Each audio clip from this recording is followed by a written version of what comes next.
Hello guys, welcome to my YouTube channel. So today we will starting the topic dynamic programming.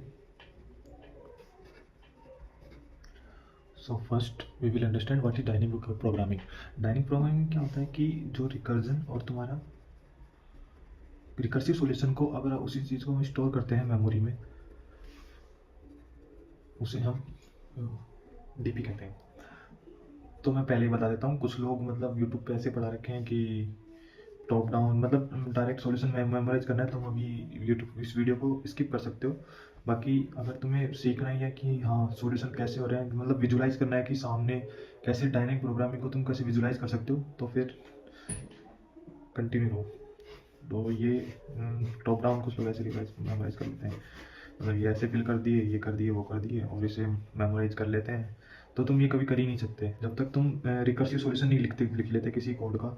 तब तक तुम ये recursive solution को memorisation के बाद अब तुम डीपी करते हो, तब तुम मेमोराइजेशन, फिर उसके बाद तुम इसको अगर इस टॉप डाउन अप्रोच में करते हो तभी तुम इसे डीपी कह सकते हो। अगर तुम डायरेक्ट रिकर्जन करके फिर ये कर रहे हो तो डायरेक्ट टॉप डाउन अप्रोच लगा रहे हो, तो वो तो बिल्कुल ही गलत है। तो चलिए स्टार्ट करते हैं। तो समझते हैं पहले डीपी क्या होती है।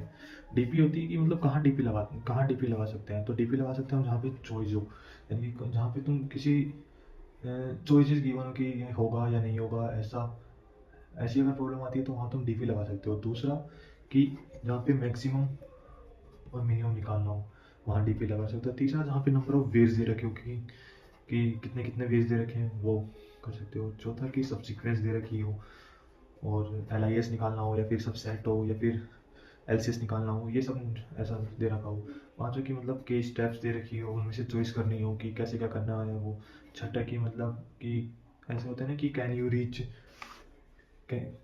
रीच फाइनल पोजिशन, ऐसा ऐसा कुछ हो रहता है कि प्लस मेमोरी। तो हम बेसिकली इसे करने वाले हैं आज। तो सबसे पहले तो हम समझ लेते हैं कि डीपी के टाइप कौन कौन से होते हैं। जैसे मैंने लिख भी रखा है स्टार्टिंग में कि डीपी के कौन कौन से टाइप होते हैं। तो सबसे पहला टाइप होता है डीपी का 01 नैपसैक। 01 क्यों कहते हैं? क्योंकि जैसे कोई चीज़ में चूज करनी है, जैसे वेट दे रखा है और उसका प्राइस दे रखा है, तो इनमें से हमें चूज करना है कि minimum weight to fill the bucket, कि इसमें से हम कितने कितने मिनिमम वेट डालें कि प्राइस मैक्सिमम हो जाए। तो उसे हम 01 नैपसैक कहते हैं, क्योंकि चॉइस कर भी सकते हैं नहीं भी कर सकते।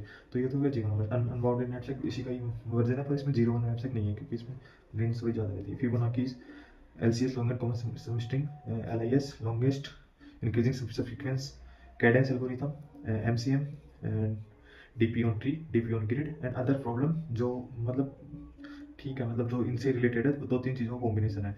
तो सबसे इम्पोर्टेंट मैट्रिक्स चेंज मल्टीप्लिकेशन और तुम्हारा कैडेंस एल्गोरिथम और ये DP ऑन अनबाउंडेड नैपसैक। ये तुम कर लोगे तो ऑलमोस्ट 50% तुम्हारी DP कंप्लीट हो गई। सो ये जो नेक्स्ट वीडियो उसमें हम डिस्कस करेंगे 01 नैपसैक प्रॉब्लम्स में कौन कौन सी आएगी। ये मैंने सबकी प्रॉब्लम्स लिख रखी है। इसकी 6 प्रॉब्लम्स है, इसकी 5 प्रॉब्लम्स है, इसकी 7 है, इसकी 15 है, इसकी 10 है, इसकी 6 है, इसकी 7 प्रॉब्लम, 4, 40 एंड 5।